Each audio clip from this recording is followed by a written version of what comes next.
we learn that the city of Sravasti was created by Lord Rama for his sons Lava and Kusha. The Sravasti Monastery was large and held a special place in the life of the Buddha.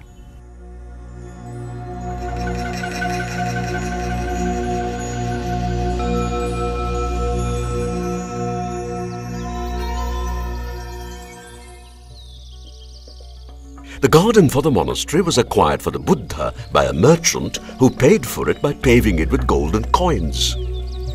This monastery must have been special for the Buddha. He spent 25 rainy seasons here. The rooms used by him have been identified and preserved. The Buddha composed and preached 871 suttas while he lived here. At the entrance to the garden is the Ananda Bodhi tree. Ananda, one of the closest disciples of the Buddha, is said to have planted the tree from a sapling taken from the Bodhi tree at Bodh Gaya.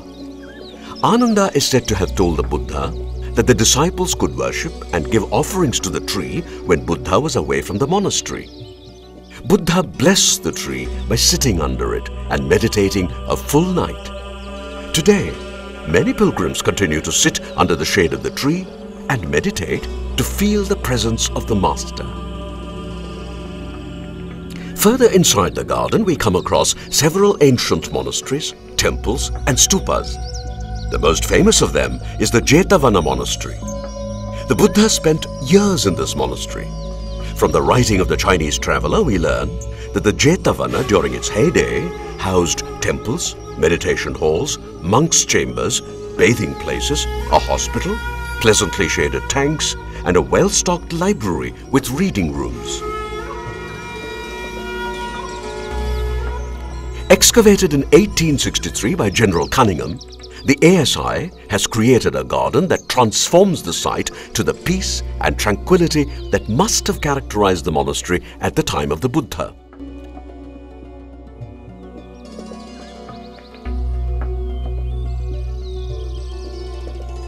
Gandhakuti, or the perfumed chamber, and Kaushambikuti, the meditation chamber used by the master, are the most important structures unearthed.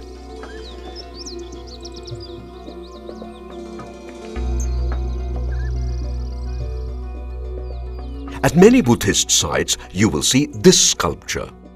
It represents the great miracle known as Mahapratihariya, or the Great Illusion.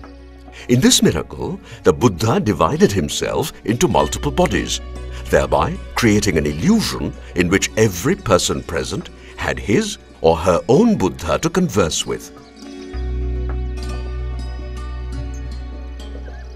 Sravasti is the only site at which the Buddha performed several miracles. He always told his disciples never to indulge in miracles but focus on their search for the truth. At Sravasti, the Buddha tamed the famous killer Angulimala, brought sight to the blind, taught the true concept of the Sangha, where compassion and care for each other is paramount, converted his foster mother Gautami as the first nun of the order, and many more important events of his life.